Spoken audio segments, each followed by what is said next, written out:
welcome to round 3 of Nationals 2023. We'll just start with names and introductions and pronouns and stuff, so starting with the judging panel. I'm Amy, I'm a panelist. I prefer she or they.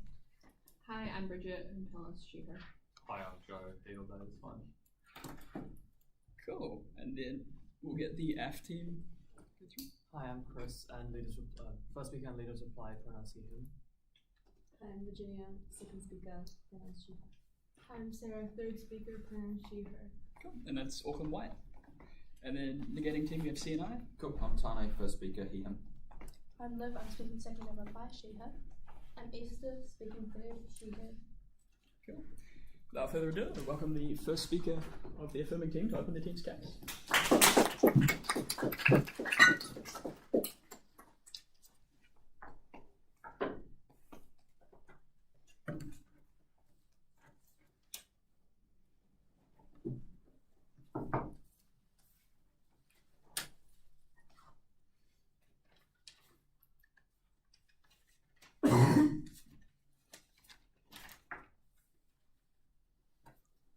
Uniformity and centralization of national educational standards is what has led to things like the falling literacy and numeracy rates in New Zealand, despite decades of attempting to reform and fix the system. The problem at this point is not the contents of the system itself, it is the system. We will abolish that and have schools have the freedom to make decisions about what is best for their students. 3 points. First, on characterization and model. Second, on the problems with national standards. And third, how the freedom of schools to decide would improve educational quality and achievement of students. First, on characterization and model. What do we support? We broadly support 2 things. The first is the abolishment of mandated national standards like NCEA in New Zealand. The second is the freedom for schools to adopt alternative standards and accreditation of their own, and the incentivization of them to do so. What does this freedom look like? It looks like 2 things. The first is teachers and educators within schools given the capacity to make decisions about the educational curriculum of their schools themselves. That is to say, they no longer have to necessarily follow the dictated curriculum of a national standard like NCEA for each subject. The second is the freedom to do so themselves or to work in a collaborative manner with other schools, either based on educational requirements or based on just convenience based on the region that you are in. That means they have the jurisdiction to decide for themselves. This could look like things like public colleges, like Bonnie College, are already abolishing NCEA Level 1 in favor of their own programs, among many similar decisions by other schools across the country with changes to NCEA being implemented and schools deciding that those are bad. It could also look like expanding things like some Moot schools choosing to teach their own program that is distinct to NCEA with special exemptions.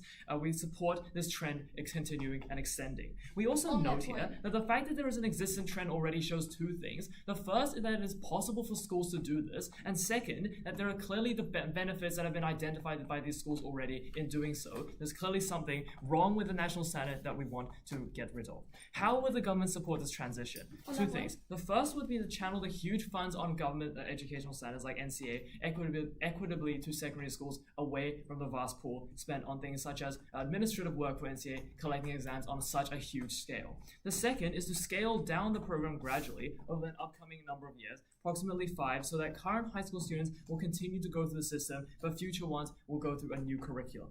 We know that it's important for the government to wind down NCEA because that is the only way you have the ability to redistribute these funds that are used for these mammoth educational bodies. It's the only way for the government to actually invest all of its time and effort into supporting regional curriculums, individualized curriculums instead. These educational curriculums will be broadly permitted to self-dictate, provided students are meeting baseline standards on education, on literacy, numeracy, etc., through existing mechanisms like Educational Review Office reports. We think this already exists in the status quo. We support its continuation. That is to say, as long as they're achieving standards and are continuing to do so, we think that these will be allowed to develop on their own. Finally, in terms of accreditation, we'd be happy with schools collectively negotiating, for instance, with national universities to dictate entrance levels and understandings of their qualifications. For instance, certain regional groups of schools or multi-focused schools can negotiate as a collective in terms of what they think the educational standards to enter certain degrees are. Okay, with the setup out of the way, let's look at the problems with the national standards on my second point. Contextually, we think that the problems of the national standards are incredibly large, and importantly, that repeated efforts of consecutive governments to reform them have often failed large swaths of students. What does this look like? 3 things. First is the unthought out decisions like combining science subjects or combining commerce subjects in an attempt to make the program easier and more accessible to students at level 1, but instead of actually making it easier and more accessible, only making the academic rigor seem worse to those schools that care about that, but not addressing the actual concerns of schools, such as the fact that there are too many externals, too many internals for students to focus on that are driving poor achievement in those schools. The second is the attempt to have students patch failing standards by things simply like more standardized testing. For instance, the implementation of new literacy and numeracy unit standards by NCEA. Again, the problem that is demonstrated here is that you're not actually improving education in the way that these schools with high academic rigor would want. They think it's unnecessary and pointless and bad for education, but it is also still perpetuating problems that schools that traditionally struggle with NCEA have. For instance, the fact that they have falling literacy standards and the only solution that the high school mandated system gives them is to test students more. That's not going to help students achieve more. It just helps them feel even more pressure and makes them even less likely to succeed. On that point. The third is a huge effect on teaching and wasted teaching hours by schools to attempt to implement these programs, adjust these programs, and understand what the national curriculum demands of them. And it is a demand at the point these schools are not allowed to make individualized decisions for what their schools would best achieve with. What has this meant for education? 3 things. The first is that it's become an increasingly bureaucratic process. This is what I flagged earlier about the fact that these programs necessarily have to attempt to cater for everyone, meaning that there are such large burdens to individual schools implementing their own changes. Second is to say it's ineffective. This is simply clear in the fact that literacy and numeracy standards have been falling. Educational quality broadly has been falling as a whole in this country despite these repeated reforms. The third is the fact that simply it is because the national standards attempt to do everything. They attempt to cater to the schools that care the most about academic rigor and intensity, but they also have to cater to the schools that traditionally struggle and want more leniency and support. The problem with this is that it splits the efforts of the government in attempting to do two things that are often difficult to combine, meaning that they do both worse. Note that these problems always occur at the point you have these mandated systems that are national, because it naturally has to account for everyone if it is a national standard. We don't stand for that. Okay, third then on how this would improve the quality of education and accreditation for students. Whilst the delegation of educational decisions to individualized schools would circumvent these problems that national standards have and allow schools to target support for students and their individual success based on their own needs. They don't have to worry about, for instance, what another school is doing, like a national body would have to. They can decide based on their own students what would be best for them. These decisions can look like things like in some Māori kura that have received exemptions from NCEA, implementing more cultural practices in their learning in order to become more engaging and allow these students to connect with their cultural heritage as well. What this has led to is marked increases in literacy and numeracy in these schools compared to relatively similar schools in the region that are not targeted towards these. It shows clearly that there are benefits to this form of implementation. I'll take that point. Would this not lead to simply some schools to have a lot of poor students dumbing down their curriculum as opposed to higher achieving it would not. schools? Why? Okay, going on to this, why is the education likely to be well implemented? 2 things. The first is to say that you have the incentives, right? There's a dedication from teachers because at the point you choose to be a teacher in most countries, you do so because you want your students to succeed. This is simply by the fact that teaching is often not a lucrative job. In fact, it's seen as a very difficult job, meaning the only ones who do so are the ones who actually want their students to succeed. The idea that teachers would just dumb down the system, make it easy to pass because they want to get home is fundamentally false, because if they wanted just do the easy way out, they would never have been a teacher. The second, though, is that we give them the capacity to do so. We give them the fact that they can circumvent these national bureaucracy and to implement these decisions that are best for the individual students. What this looks like is the fact that they can make these decisions about what their students need, not what the educational system demands of them. It means that if they see their students struggling in a particular area for particular reasons, they can actually implement that on a smaller scale, as opposed to having to decide that collectively with everyone. It means that these teachers actually have the capacity to improve education in a way they didn't in the comparative. And anything that opposition tells you has to be weighed against the metric that these national standards are failing students. They're failing students now, and radical change is needed. Proud to propose.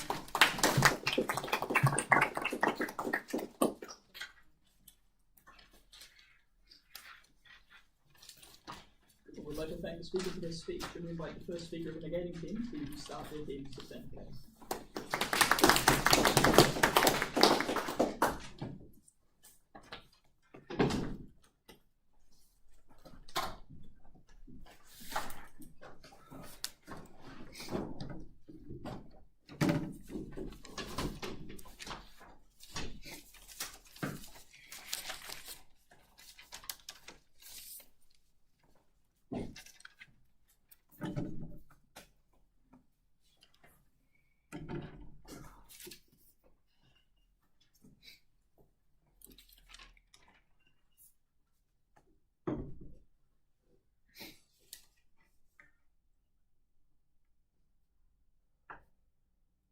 AFF's clouded idea as to what universal national secondary standards are, how they're implemented and how they're set, and the consequences that they have for all students within the system has been completely misjudged throughout this debate. What have they done so far in this debate? They've pretty much focused this broad idea surrounding national secondary education standards to just NCEA. It is really important to note right off the back that on our side of the house, we're not necessarily advocating in favour of specific curriculums. We agree that NCEA absolutely needs reform and it needs changes because it's been failing our students for too long. However, we think that reforming the system is far more beneficial than just abolishing it entirely for reasons that I'll get onto further on within my debate. What do we stand for firmly in this debate? We firmly believe that national secondary education standards need to be set, they need to be universal in order to be able to provide equal opportunities for all students within the education system. Firstly, I'd like to do some characterizations. I think it's really important to start this debate off by comparing rich schools and poorer schools. So let's take Auckland Grammar versus Queen Elizabeth College in Palmerston North. Rich schools like Auckland Grammar, they have better reputations. They have more money at their disposal because of the higher socioeconomic area which these schools tend to be from. This means that they can do better things like offer more extracurriculars. They can offer better student support. They can spend more time focused on teaching because they have the funds to do so. Poorer schools simply don't have this stuff. If you remove the universal system, then you're removing further resources for these poorer schools to be able to provide equitable opportunities to these vulnerable children in this debate. Also, it's really important to note that parents want their kids ultimately to get the best educational outcomes possible for their kids because they know that it creates better opportunities for the kid over the long run of their life, which is ultimately what parents want for their children that they raise. We will win this debate by proving to you today that there are more harms to abolishing a government universal curriculum standard than keeping it. Point. No, thank you. We have 3 key points in this debate. 1, surrounding how this affects marginalised groups. Secondly, around the long-term impacts. And third, Livett second, we'll discuss her split surrounding the impacts that AFF's model will have on teachers. On to my first point surrounding marginalised groups. Marginalised groups face inherent barriers to education compared to everyone else in the system. We know that socioeconomics is the number one barrier to academic achievement because wealthier households have more time and money to be able to support their children, to be able to take them through the education system, to be able to get them to better classes, to tutoring, to whatever it may be. Compared to poorer children, which means that wealthier households inherently have that opportunity, power in favour over poorer households. 3 key mechanisms to back this up today. Firstly, a universal standard allows a more equal footing between higher and lower socioeconomic background. Why do we think this is true? If all schools are provided with the same thing to be able to teach their students, then all students theoretically, because they're being taught the same thing with the same resources, will have this a better chance to be able to learn the same thing regardless of what school they come from or which neighbourhood that they live in. Without this, wealthy schools essentially have a monopoly over resources, as I've characterised at the start, because they have all this funds in their favour, which means that they can develop a better curriculum because they have all these resources. They have better teachers that they're able to access and lure into schools because they have higher funding that they're able to pay them more compared to these poorer schools, which is ultimately harmful because when we've got these disparities in curriculums offered between a wealthier school and a poorer school, you're providing better opportunities to wealthier people compared to poorer people. And when poorer people already face these significant socioeconomic barriers and you're restricting them from being able to access education, you are continuing that cycle of intergenerational poverty. We haven't heard any analysis on how the affirmative side will prevent this under their side of the house. Secondly, people will send their kids to better schools for better education. Why? Because as I've characterised at the start, parents want their kids to get the best educational outcomes because it leads to the best outcomes over their life for the child. This creates a battle between rich and poor households to send their kid to the best school possible. This could look, for example, of trying to bid for a house which is in a good school zone because they know that Auckland Grammar might have a better curriculum than, say, QEC in Palmerston North or whatever it may be. It doesn't really matter. The reality is that rich people will still be able to get into the school zone, because they have the money to be able to buy a house in the school zone, and vulnerable communities simply don't have the socioeconomic status required to be able to get into the school zone, which means that you're providing that inequality and outcome and opportunities offered to students. Thirdly, we say that worse curriculums will be developed within lower socioeconomic schools compared to higher socioeconomic schools. Because richer schools have more resources, as we've said time and time again, better teachers, more funding, etc., to be able to create better curriculums.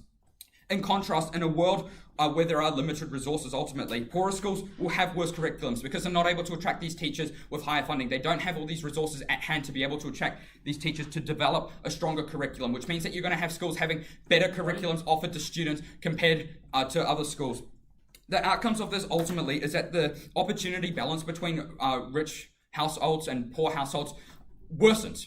Like, if you're a kid and you come from a poorer household, you're going to inherently have a worse educational outcome as a result of AFF's model, where they would have separated curriculums from schools compared to outside of the house, where we would have a universal model where we'd be able to provide equal opportunity for all to be able to get the same level of education. Society ultimately has a social responsibility to provide opportunities for lower socioeconomic people that are unable to get ahead themselves because of these socioeconomic barriers that they face, as I've told to you already.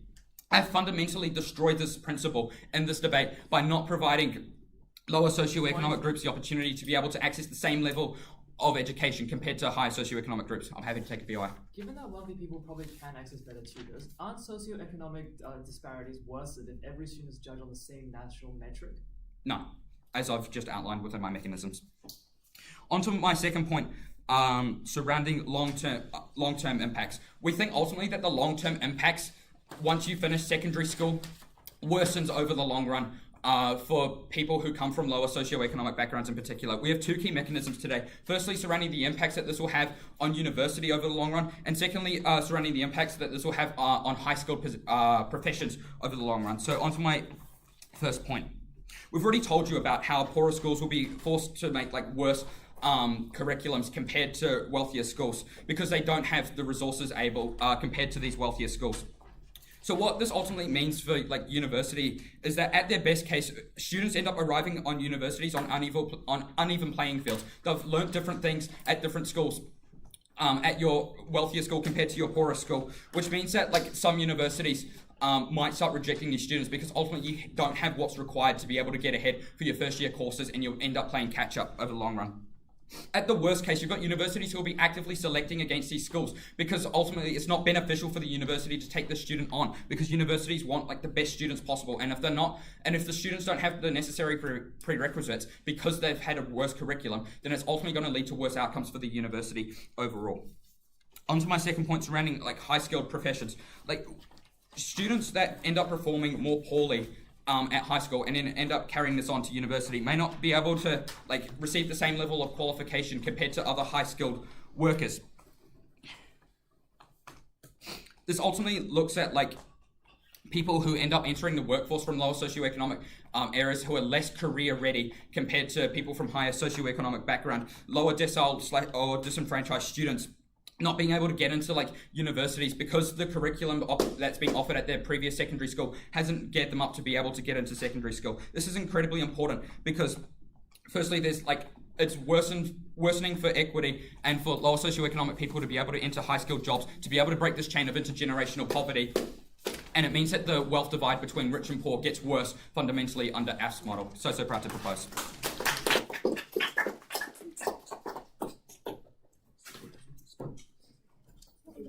I would like to thank the speaker for their speech and invite the second speaker of the affirming team to defend their next case.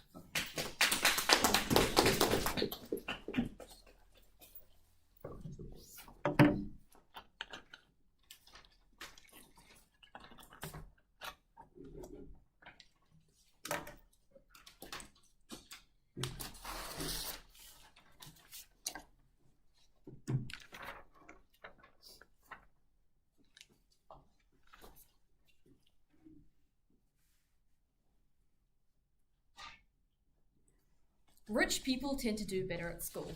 NEG's taught us all about how this works.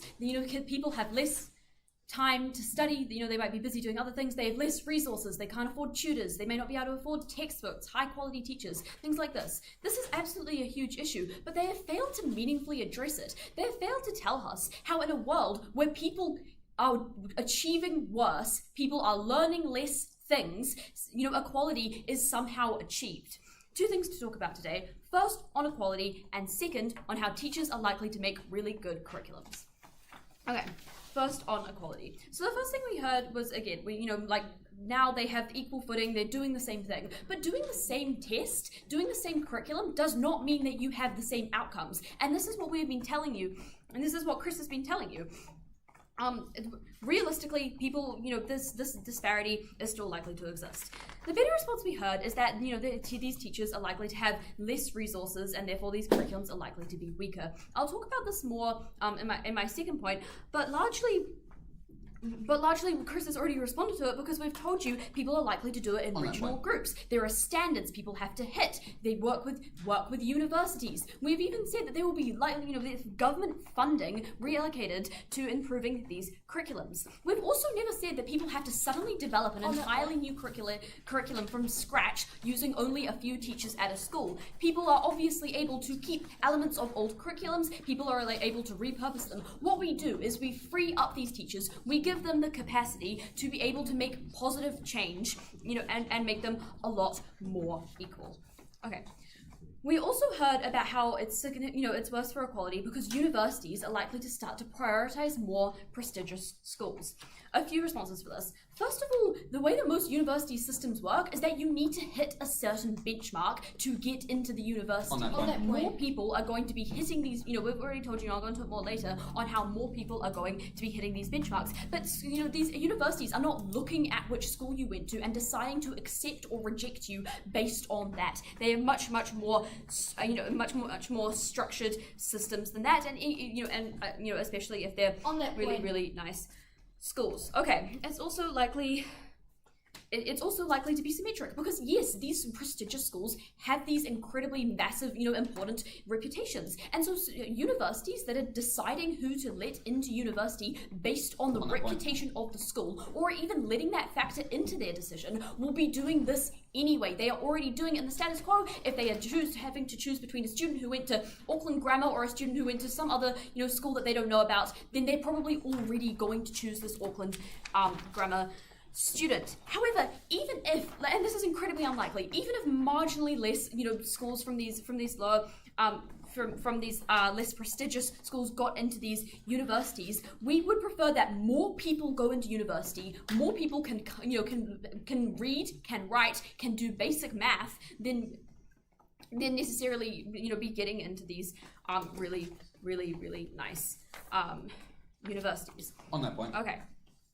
So Chris has already told you that the comparative, people are likely to do much better because these curriculums are likely to be much more tailored to them. And so effectively, this allows people to do things like do better at international entrance tests, but it also just simply improves their day-to-day quality of life, especially because a huge part of inequality is that it's incredibly hard to exist in a society where you do not have the basic knowledge that they teach in schools and where you have an education bad enough that you do not understand society. Things like learning how to comprehensively read, so and comprehensively write, so that you can do job applications, uni applications, so that you can do things like send emails and just more complexly convince people to allow you to get into jobs, things like that. It is a hugely better impact on equality, better impact on social mobility for us to try and improve these curriculums. And we've already told you that this is the best way to do this, especially when you look at the comparative of the terrible systems we have now. On that point. Moving into how teachers are likely to make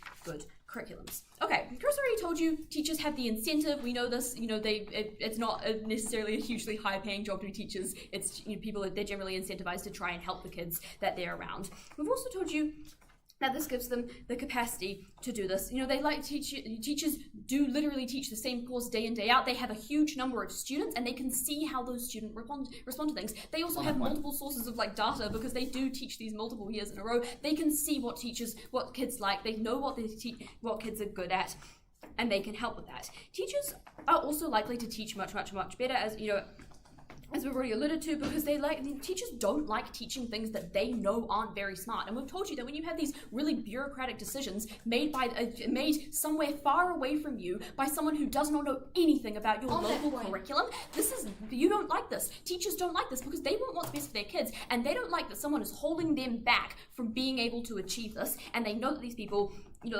cannot achieve this, so they're likely to be a lot more motivated. It's also likely to really solve generational issues, but before I go into that, I'll take a VI. Given that the benchmarks between different secondary schools would be different with different curriculums, wouldn't you agree that universities would therefore assess different schools and applicants from those schools differently? We already told you at first that they are going to be regulated benchmarks. That is how curriculums work. The university has these regulated benchmarks. We've also told you that the people are likely to work with universities, and have things like the current point system, where different kind of curriculums translate into different numbers of points to get into courses. We've already been very clear about how this functions. Okay, moving into how this is likely to solve regional and generational issues, and in terms of improving curriculums. Note that this is my substantive contribution. Under the status quo, a huge issue with these teachings, struggling to teach things, is that within smaller regions, within smaller schools, people often have generational issues, and also just within teachers issues. Because when teachers are bad at teaching something, or they teach something badly, or they never learnt it, this issue is likely to carry on through the multiple years that they teach. And when you do not have, again, in terms of equality, when you have a region where parents and things and other people around aren't necessarily able to help this curriculum and help this is really harmful. What this produces is localized problems, localized areas of the curriculum where people tend to do badly. Because once people tend to do badly, they don't know how to help other people. Generally people just have lower levels of knowledge in the area. This is really problematic, because then there is no actual way for them to improve this, and because they cannot change the curriculum and add extra support for something that they all know everyone, a lot of people in that area are likely to be bad at. Outside of the house, you can change the curriculum to specifically target these people. You to specifically target localized issues. You can and target the levels of knowledge people have. You can also do this to whatever degree of specialization that you want. We've heard that that it might be really hard to develop a really specific curriculum. We've already told you that people have the resources to develop these really specific curriculums. We tell you that that's likely to be much more specific than on a larger scale, so it's always going to be better. Chris gave you this analysis. Overall, under our we managed to achieve much higher quality, much more equal education for all, and create a world where people can do well in school and in life. We propose.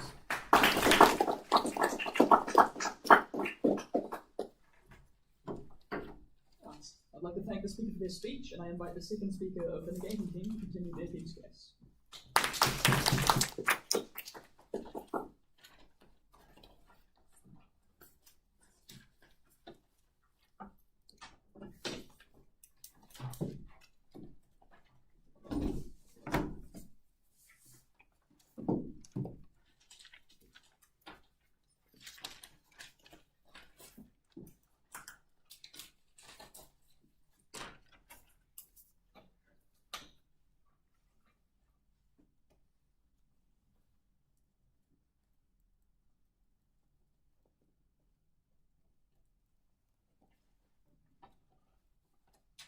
Alright, a few things to do in this speech. Firstly, looking at what AFF has presented us with so far, whipping some of Tane's materials on the really important content we gave you surrounding marginalised communities, and also a bit of a substantive split in terms of impacts on teachers and why that's so important to the education system, whether it's independent or public. Alright, so firstly, looking at what AFF has given us. They've given us a lot of material on why it's likely that everyone's going to get the same opportunities under this system. There's going to be tailored curriculums. It's going to be really great for regional communities, localised problems, that kind of material there. We've heard a lot about how it's actually going to make it more equal. Everyone's going to be on equal footing, and it's just going to be way more equal. A few key responses here, right? They've specifically cited in terms of what the problem they're trying to solve is that failing literacy and numeracy. Not that they have not actually given us any mechanisms as to how they're going to do this, aside from saying, oh, we're going to create a tailored curriculum, right? I don't understand, firstly, why that would be any different, even if they could make a tailored curriculum, if they already don't have the resources to teach reading, writing properly. But secondly, it's already primarily low decile schools causing this, and they already don't have the funds to actually improve this. AFF cannot fix this when they're already saying, no thank you, that when they've come out and said that these curriculums need to be created by teachers. It's unrealistic to expect these low decile schools that are actually struggling with literacy and numeracy to be able to create the same level of curriculum as St Cuthbert's might be, or some other rich private Wellington high school might be able to do, right? These schools stay behind under AFF today, and that's the kind of thing we need to stop from happening. They've also talked about working in collaboration with other schools, how this is going to create better curriculums there, that's going to loosen some of the pressure, right? Firstly, we think that this is just not going to happen, particularly when we're looking at the really high decile schools that are going to be creating the curriculums that students actually are going to be achieving under, right? We think these private selective schools are not going to want to share their curriculums, right? They have an incentive to remain exclusive, to remain competitive, and if they just give away their curriculum to whatever low decile school asks them for it, they are not going to maintain that exclusivity. They are not going to share the learning that they have, the curriculum that they have, and that's really harmful at the end of the day because that's still creating a way higher imbalance of knowledge teaching up there at those really high, rich decile schools. Again, in terms of like reforms already failing, right? We think this has failed largely due to excessive consultancy. Note that if we were going to actually reform the system, we would be including teachers way more. Tane told you about this with limited response there. We would actually let teachers in on the process. We would be using actual scientific methods. Note we would also be happy to look at lots of other schooling systems like the UK, A-levels, GCSEs, or even in Australia where VCE, the higher levels in New South Wales actually get way higher results than any like current teaching in New Zealand does. No, thank you. Again, in terms of like focusing on own students, they specifically cited this example of Māori-Te Kura schools, right? We think that already happens under the side of the house, like that's not that exclusive, but even if it was, right, we think that again, it's just going to end up way more imbalanced because they might be focusing on that part of the curriculum solely instead of meeting other benchmarks. So in terms of universities, we've given you a lot of material at Tane, which I'll continue on a little bit, but they basically just said, there's going to still be benchmarks, universities still like look at schools to select, like even if that happens, it's going to be the same, right? We think it's going to be far, far worse because the reality is that there's actual evidence for these high level schools to be having better curriculums, to be having better students there, right? We think they're actually going to select there. They've also talked again about benchmarks. How do you have the same benchmark when every single school has a different curriculum or a massively differing curriculum? They cited specifically the point system that University of Auckland uses, right? It's much easier to translate points for International Baccalaureate, Cambridge or NCEA versus many, many different curriculums. We think that's really unrealistic to think that universities are going to be able to manage this bureaucracy, especially when they've cited that there's going to be less consultancy, less bureaucracy under their side of the house. That's simply not true. They've just said, at second we're going to have more people reading and writing to get them into university, right? They've actually failed to show how this is going to happen. It's not going to happen. And even if it did, we think that this creation of tailored curriculums are way more strain on teachers, specifically in low socioeconomic schools. That's really harmful because they're already stretched so thin and doing so much extra labour than they should be doing for what they have. Note this leads into the teacher shortage, which I'll talk a little bit about later in my substantive portion. A lot of material there. Not many mechanisms, but a lot of material. Okay, so just briefly on Tane's material, he's told you about like universities, specifically universities selecting against students that have been in low decile schools. Universities want the best students possible to move up the rankings, and they're going to choose the best schools or the best curriculums because they want to continue that. Even if that's not true, the necessity of more foundation or less advanced courses in order to catch everyone up to speed because of the different curriculums actually incentivizes students to go overseas towards that better education there. Again, in terms of like high skills professions, Tane gave you like some material there, but extending on that, taking our previous material on universities altering programs, right? We think this is going to try and accommodate people. There's going to be less career ready, less knowledge of complexities. Again, lower decile or disenfranchised students, in the worst case, not getting into university because their school cannot front up to more academically rigorous schools. We think that equity schemes completely fall out of the debate under their side of the house, right? Because there's no equal benchmark on which to assess academic like prowess or whatever. This leads to like slowly basing on extracurriculars or other materials, which is far, far higher in terms of like cost barriers. That's really harmful. Blocking equity schemes, blocking scholarships, blocking people out of university and out of high school professions. Note the outcomes of this are really, really important because we have to right this historic wrongs that exist currently in our systems. We have to let marginalised people into these high school communities, into university, and that is so, so important in today's debate. I'll take a POI now if there is one. The problem with national standards is that everyone is judged against the same benchmark and is seen as equitable, but it's not because of things like you talk about like tutors. How do you address this? Yes, we've actively acknowledged the fact that national systems are not equal and do not need to be reformed, right? We've given you mechanisms for how we do that, and mechanisms that went ignored down your bench. However, even if that's not true, right, we think there's always going to be tutors under either side of the house. What makes it exponentially worse is that when someone who has a much greater curriculum with much greater opportunities also has access to a tutor, exponentially increasing the levels of which they can perform academically, blocking people out of university. All right, So on teachers, right? What happens when we get rid of like nationwide standards? Teachers have to make up for it. They have to write these curriculums. They have to take up even more time out of their stressed day where they're trying to manage, many students, as Side AF themselves has said, right? Who will be responsible for doing this? Teachers and principals, but primarily teachers because they're actually on the ground. Teachers, principals, don't know what they do actually. They will have more general expertise in each subject, so it's way more likely that they're going to be creating the curriculums for these subjects. Realistically speaking, almost every school will not be able to create a curriculum using their principals. They'll have to rely on teachers, adding even more work on top of the teaching that they have to do on a daily basis. We think they're not going to get paid for this. This is something they're going to have to do out of their own time, like marking, that kind of thing. It already exists with the unpaid labour that teachers have to do. Why is this so bad? Increased workload. Teachers are already way undervalued. They already have to teach way too much, and they're not recognised for that at all, right? This is extra work that they do not need. This is worse in poorer schools because they have to consistently get up to these magical benchmarks that AF is talking about, whether they want to get into university or not, or whether they're just trying to get them to learn to read and write. That's really bad. Extra responsibility for teachers. We also think there's a level of increased guilt there, right? Teachers are incentivized to look after their students. Side AF has told us that, and that's their passion. They're not doing it for money. They have an incentive to look after their students, and they're upset when they cannot do this due to lack of resources, due to lack of an appropriate curriculum, due to lack of support from the government, and competitiveness from really high-level schools that they will never be able to match, right? This makes teachers sad. This could contribute to the teaching shortage, or just make teachers, not want to teach, right? That's really bad. It has a leading on effect to students in terms of increased guilt as well. So if they design a poor curriculum, they might be sad as well. Generally, we don't want teachers to be sad. We want them to be supported. That's something that Side AF cannot claim today. What are the impacts of this? Teachers are so important, Teachers change students' lives for the better, so we want to look after them. By doing this, we get better pastoral outcomes for students, we get better outcomes for students' education overall, and that is why we win today's debate. Thank you.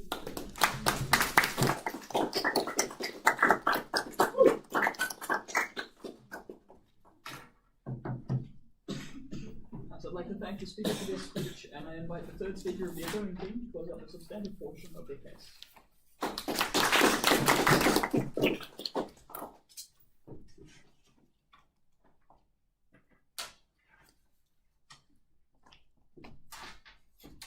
The resource discrepancy between high and low socioeconomic schools exists symmetrically on both sides of the house.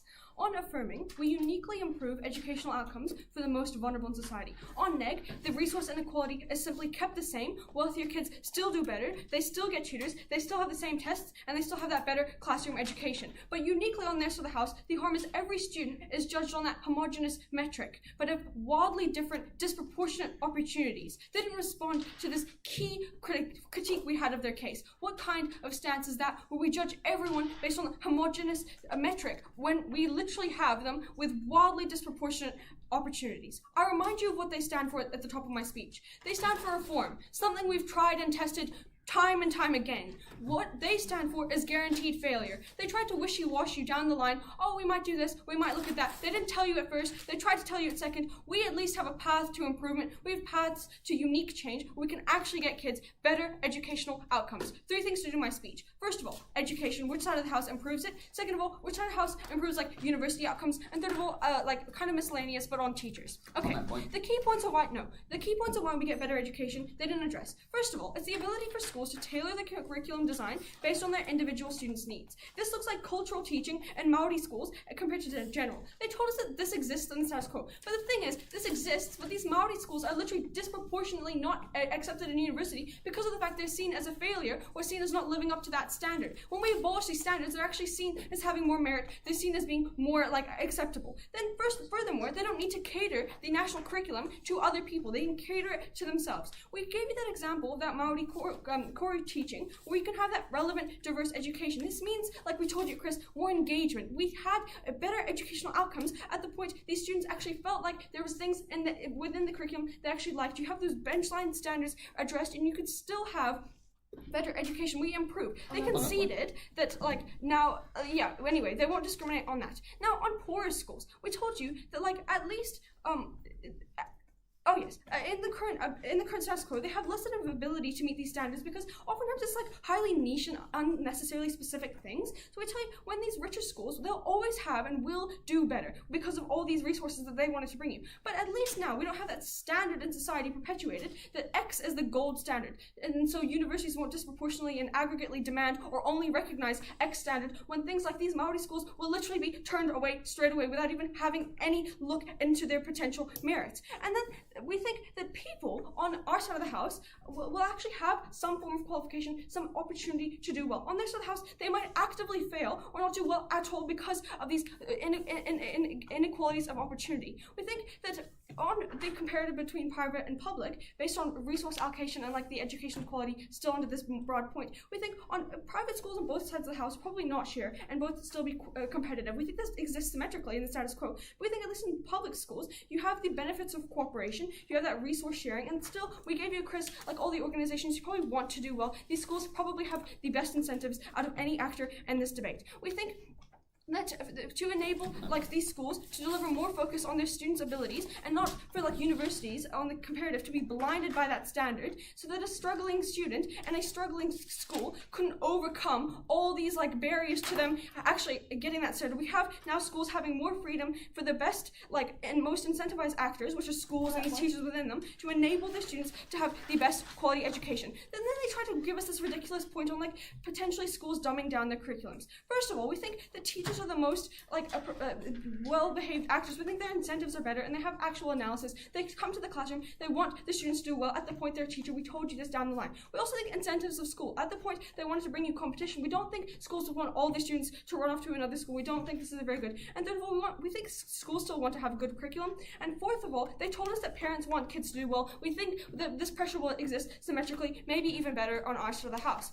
Now, we think that at the end of this point, we think that it's important that we give these schools an opportunity to find their merit and tailor their curriculum to what suits them best. We think it's unfair that we give every single student that homogenous standard they have to meet, despite the fact they have that inequality and opportunity and equality and access. We think it's better for schools to tailor their resource allocation to best fit the students' needs, to ensure they actually have these students having opportunities, actually having things like the Maori sector, so that Maori kids are more engaged with the education. They get into the education system much more enthusiastically, and we get better educational outcomes rather than forcing everyone to have that oppressive standard. Now, onto universities. We think a couple things. First of all, because of the fact we have a better education, which is the most important point in today's debate, because all they stand for is a reform that doesn't work, we have an actual path to change, and we think that largely a lot of schools might even just keep large chunks of certain things and share. We also think that there's a current progress to abolish discriminating, but we also think that we get that understanding and appreciation of a diversity of knowledge and abilities. We think that largely, when you have just that standard, you don't get any kind of merit seen in any other forms of education. We think we can still get engagement with education, but actually for these children not to be turned away at the point they didn't get level 1 credits because they couldn't do it very well. We think that then they try to bring you this point on within universities that because of the fact universities will try to tailor their courses to everyone, that suddenly workers won't be as work ready. We think this concedes the fact that universities will have to tailor their courses now to all people in society, and the fact you get more engagement in education. We think this is actually a really good thing for our side of the house. And then they try to tell you on universities that universities might block students based on other factors, now not just on tests. We think first of all, currently students are blocked on these factors, and now this is further propagated by the fact you have these test scores. So at the point that you have a child and they're really good at a certain thing, but they didn't get a very good score, they're instantly blocked away. We think on our side of the house, this is actually a good thing. At the point, universities, they won't simply look at the test score, but they're actually forced to recognize other forms of merit, and also students otherwise turned away, so they get to be seen more holistically. We don't also think that universities will blatantly just look at schools. At the point, they don't have that much time to look into every single school. I think it's much more fair at the point that a university will be able to see merits and everyone's qualifications. At the point a vulnerable student has at least some qualifications, has at least more engagement with education, this is a net benefit for everyone. I think that they told us that people will send their kids to better schools. We think this already occurs, but we think we actually get this to improve on our side of the house at the point you have these poorer schools, these more vulnerable schools actually doing better.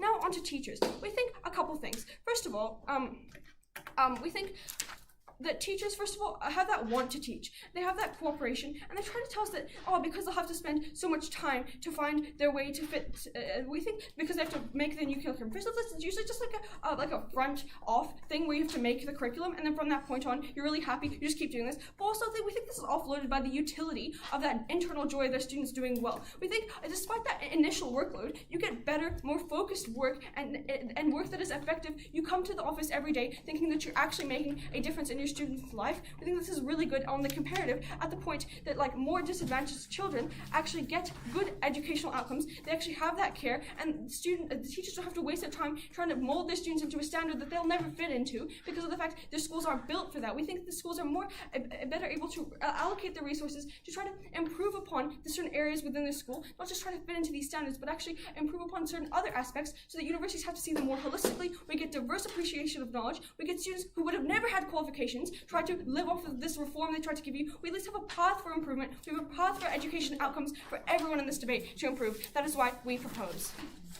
I'd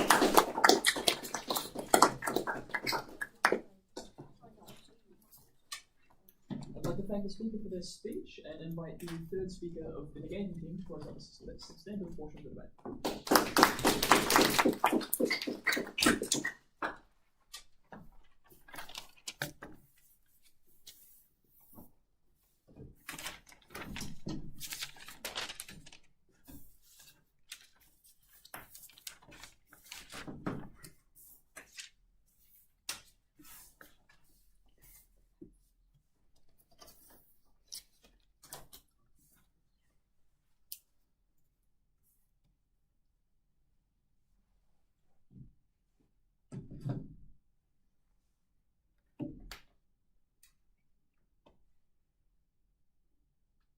Side affirmative lost this debate the moment they decided to judge every single secondary school assessment system on one system, NCEA. We reject this on our side of the house.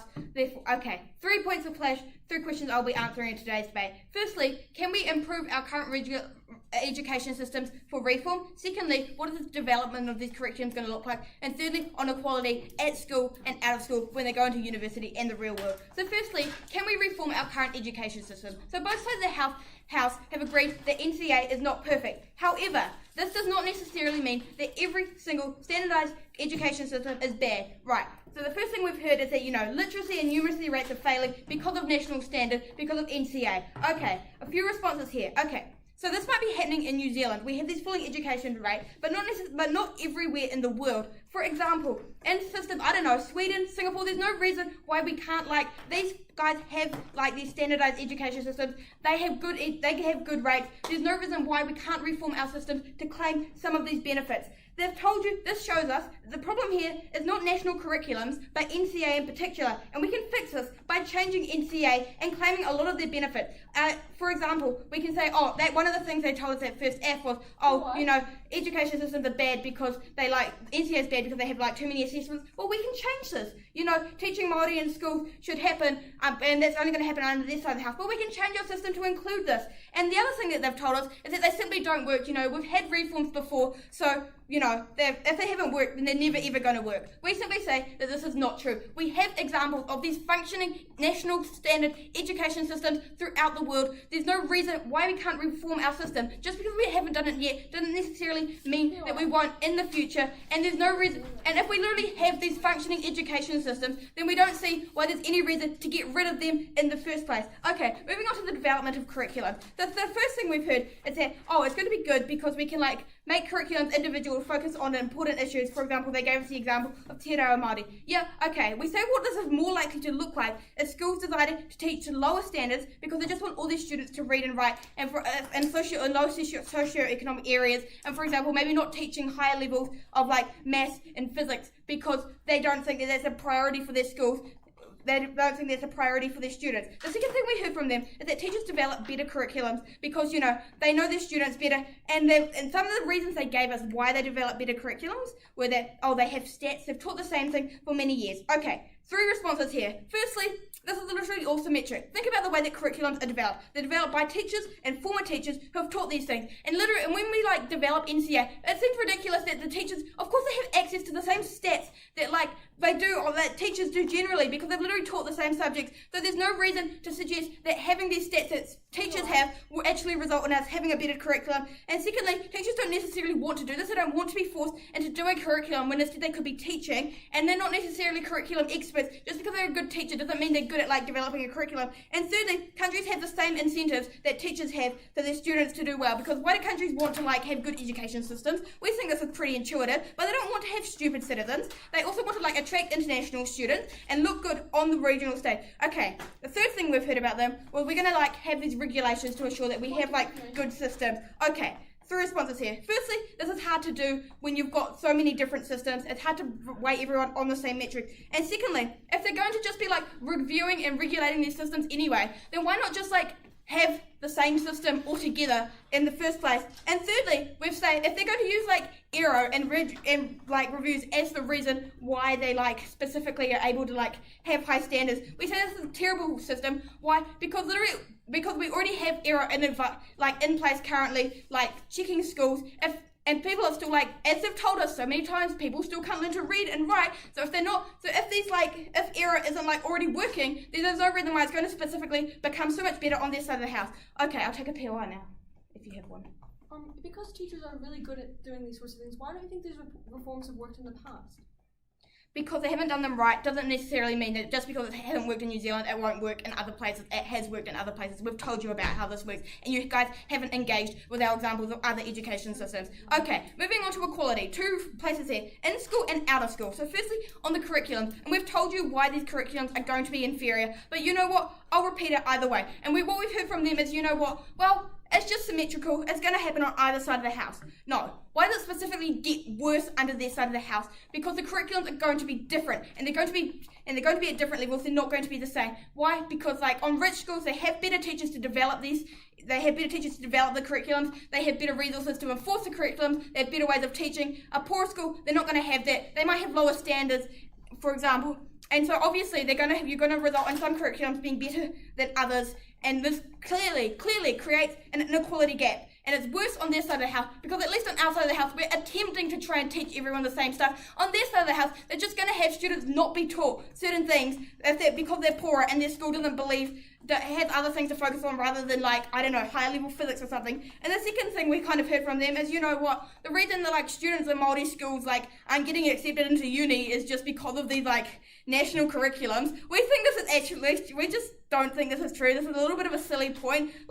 Any reasons why they're not getting into uni, we're going to say is possibly because then receiving possibly less inferior teaching than the national standards. And secondly, they've already told us that apparently they get better literacy and results when you have the Māori school, so this kind of contradicts itself. Okay, but moving on anyway into getting into uni and stuff. So we've heard that this has been a very large push of them. Oh, it's worse when everyone's being assessed on the same standard. This is so awful. This is oppressive. And okay, and they've told us a few things here. Firstly, they told us that unis simply aren't going to pick students based on the schools that they go into. And secondly, well, this is symmetric anyway. Okay, no, it's not. Why? Because we're not going to say that they're necessarily going to look at the school that the system that the student went to, but they will definitely look at their mark, and they're going to look at the system and the curriculum that the student went through. And unis will know, having talked to these schools, as they say they're going to do, they're going to know that some curriculums are better than others. And so even if they're not picking them off the school, they're going to pick them off the way that they've been taught, and some students are going to be taught better, and so they're going to pick those students anyway. And then another thing that we heard from them was, oh, they don't have time to look at all the scores and stuff. No, they only have time to look at all the schools. They don't have time to go out and, look at all the other socio-economic things. They don't have time. If they don't have time to look at the schools, then they're not going to have time to go and assess every single standard individually and figure out what one's better. This is kind of we just disagree with this argument. And thirdly, the idea we heard from them was, we'll just concede. We don't care, so long as they can read and write. right? Why can't they actually read and write better on their side of the house? We've already established that governments have incentives to like have people that can read and write too. There's no reason they've given us specifically that their reading and writing curriculum is going to be better than our reading and writing curriculum. And anyway, we can improve ours anyway. And secondly, we're just not going to accept this concession. We're not going to say, oh, it's fine that, like, I don't know, a large group of population doesn't get into uni because at least they can read. We just say it's not true. We do stand for, like, people in general being able to get into uni on the same terms. And we really, anything that they've told you about this kind of system being unfair and everyone's being judged the same, we're saying it's getting infinitely worse on their side of the house because we're not even trying to make it an equal playing field anymore. Things are just going to get worse and they're going to get better, and we haven't really. And side AFF have completely failed to prove some of these benefits. So what do we get at the end of the day? On our side of the house, we get a system that can be reformed. We have examples of these systems, and we get good, and we can in general get good education. On their side of the house, they get various levels of curriculum, they get various qualities of curriculum, they get some students that are completely ignored in the education system and drop out completely, and this is incredibly bad for our country. We cannot stand for this. So proud to negate.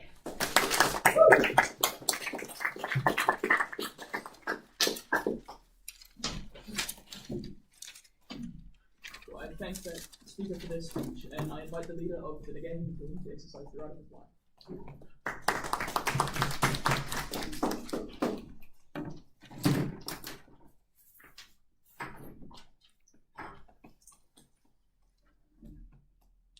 The point at which side AFF stands up and says that majority of public schools will share a curriculum at third and receive government funding at second, side AFF stands for national secondary standards, and they cannot prove any exclusive benefits in today's debate. What have we told you? What have they told you? Two key clashes, firstly on disenfranchised students and secondly on the impact of education.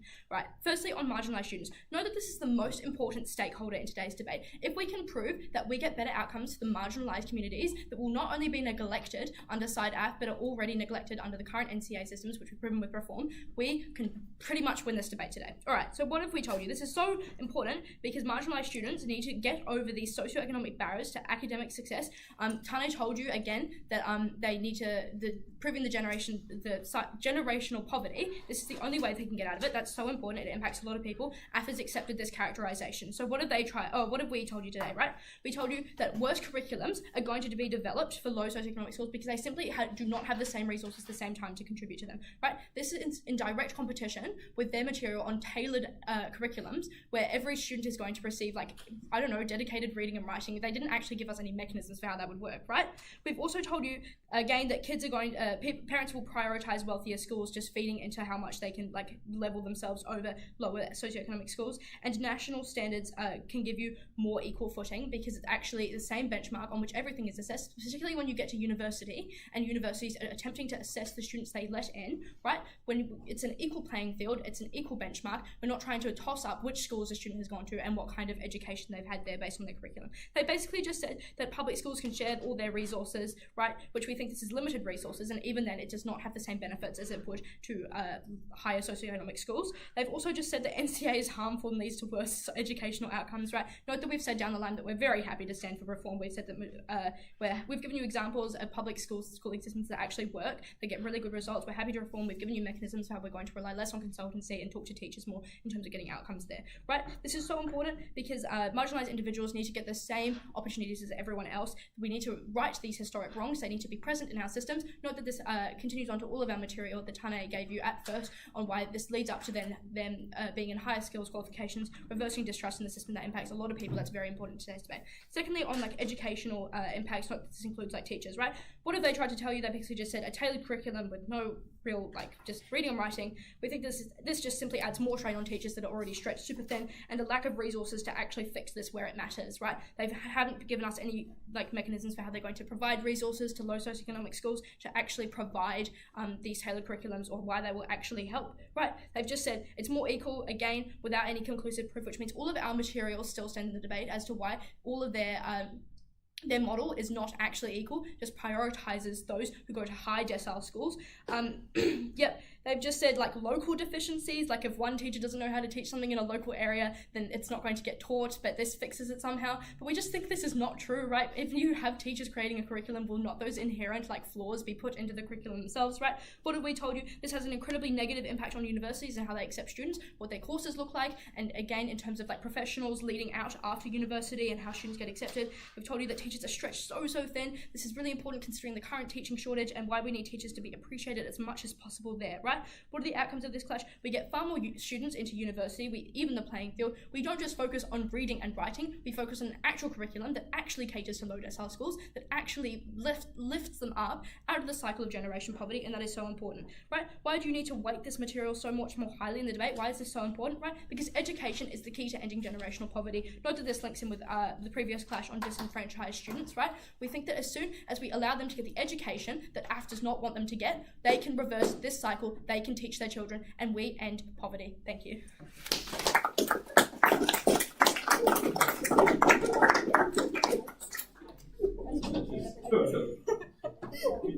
I'd like to thank the speaker for their speech, and I invite the new moving team to close out today's debate.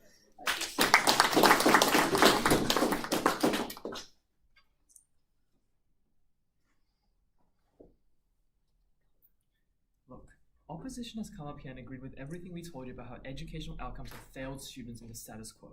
They tell us that rich students have tutors, that they have better teachers, and they're able to teach these curriculums better. They then fail to provide any solution to this, except for broadly saying, yeah, well, I guess we also support continued reforms. That's not adequate. 3 issues in this debate. First, on educational outcomes. Second, on equity. Finally, on acceptance to universities and recognition.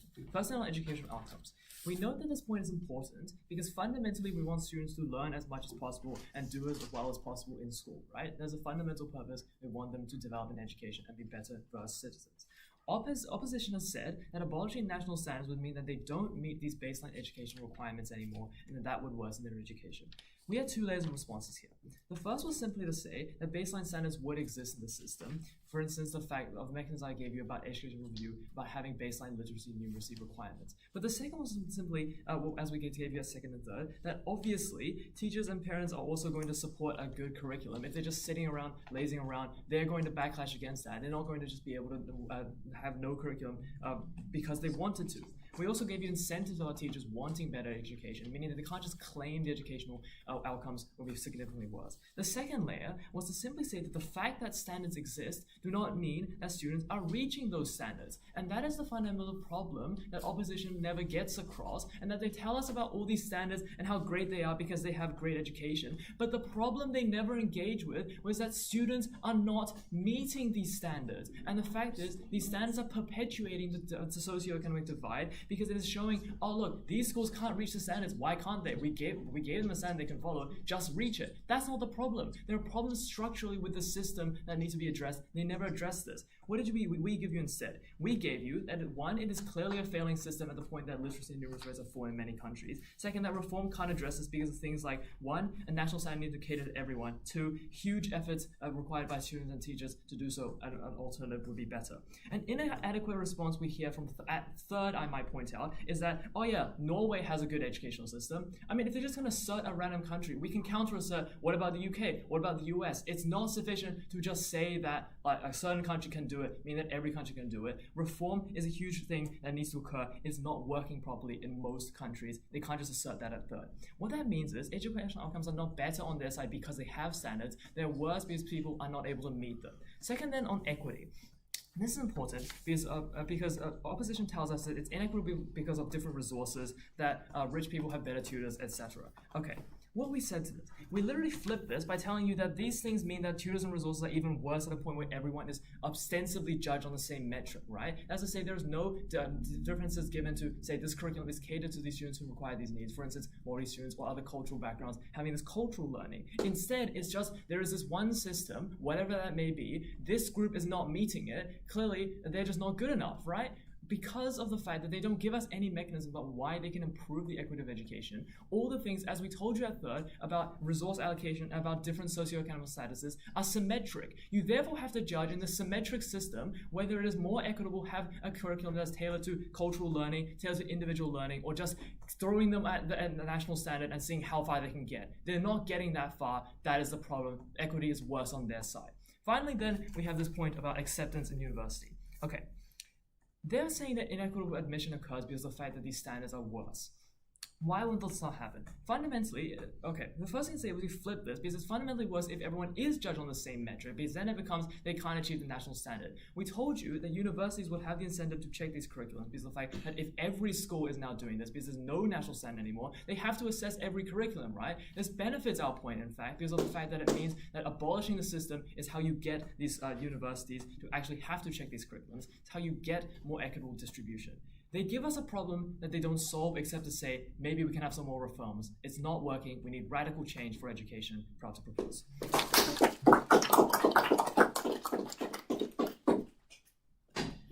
I'd like to thank the speaker for this speech, and I thank both teams for an excellent debate. Now I invite you across the floor and shake hands.